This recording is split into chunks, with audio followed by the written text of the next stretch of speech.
മാതൃഭൂമി പുസ്തകോത്സവത്തിന്റെ ഭാഗമായി കേരള സബർമതി സാംസ്കാരിക വേദി കലാവിരുന്നും സാഹിത്യ സദസ്സും സംഘടിപ്പിച്ചു. ചേർത്തല NSS യൂണിയൻ ഹാളിൽ നടന്ന ചടങ്ങ് സിനിമാ ഗാനരചയിതാവ് അഡ്വക്കേറ്റ് സുധംശു ഉദ്ഘാടനം ചെയ്തു. സംസ്ഥാന പ്രസിഡന്റ് ജോസഫ് മാരാരിക്കുളം അധ്യക്ഷത വഹിച്ചു. സിനിമാ സീരിയൽ താരം രഞ്ജു കൃഷ്ണ മുഖ്യ അതിഥിയായിരുന്നു. സാഹിത്യ സംഗമത്തിന് സാഹിത്യകാരൻ ബി ജോസ്കുട്ടി നേതൃത്വം നൽകി.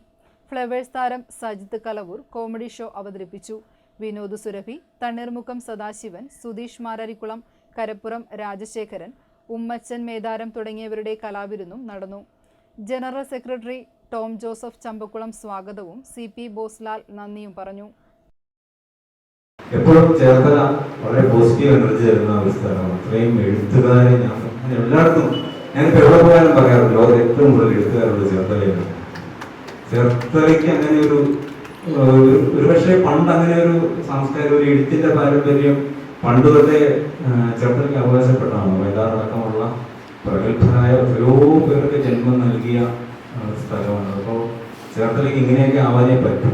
ഇത്രയും അധികം എഴുത്തുകാരുടെ, ഇത്രയും അധികം സാംസ്കാരിക സമിതികളുള്ള, വെറുതെ സമിതി ഉണ്ടായാൽ മാത്രം പോലെ. അപ്പോൾ ഞങ്ങളുടെയൊക്കെ നാട്ടിലും മുമ്പ് എല്ലാ ഞായറാഴ്ചയും സാംസ്കാരിക കൂട്ടായ്മയൊക്കെ ഉണ്ടായിരുന്നു. ഇപ്പോൾ വന്ന് ഒരു സമിതി മാത്രമേ ഉള്ളൂ, ബഷീർ സ്മാരക സമിതി. വൈക്കം മുഹമ്മദ് ബഷീറിന്റെ നാട്ടുകാരാണ് ഞങ്ങൾ. ഞങ്ങളുടെ നാട്ടിൽ ബഷീർ സ്മാരക സമിതിയുണ്ട്. അത് വളരെ സജീവമായി നമുക്ക് വളരെ അഭിമാനകരമായി മുന്നോട്ട് പോകുന്ന ഒരു സമിതിയാണ്. കേരളത്തിലെ MD അടക്കമുള്ള മുഴുവൻ സാഹിത്യകാരന്മാരും ഞങ്ങളുടെ സാംസ്കാരിക പരിപാടികളിൽ പങ്കെടുക്കാറുണ്ട്. എല്ലാ വർഷവും ബഷീറിന്റെ ജന്മദിനവും ചരമദിനവും ഞങ്ങൾ വളരെ വിപുലമായി ആഘോഷിക്കാറുണ്ട്. കേരളത്തിലെ ഏറ്റവും അടക്കമുള്ള ആൾക്കാർ ഒക്കെ എല്ലാം ബഷീറിന്റെ സുഹൃത്തുക്കളാണ്. ഞങ്ങളുടെ കാര്യം വിളിക്കൊണ്ടല്ല, ബഷീറിന്റെ പ്രോഗ്രാം, ബഷീറിന്റെ നാട്ടിലെ പ്രോഗ്രാം എന്ന് പറഞ്ഞ് വിളിക്കുമ്പോൾ എല്ലാവരും ഓടി വരാറുണ്ട്. അങ്ങനെ വളരെ സജീവമായിട്ട് ഞങ്ങളുടെ നാട്ടിലും ഒരു സംഘടനയുണ്ട്.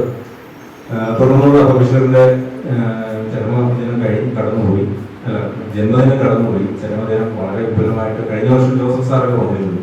അടുത്ത വർഷം എല്ലാവരെയും വിളിക്കാൻ വളരെ വിപുലമായ പരിപാടികളാണ് ഞങ്ങൾ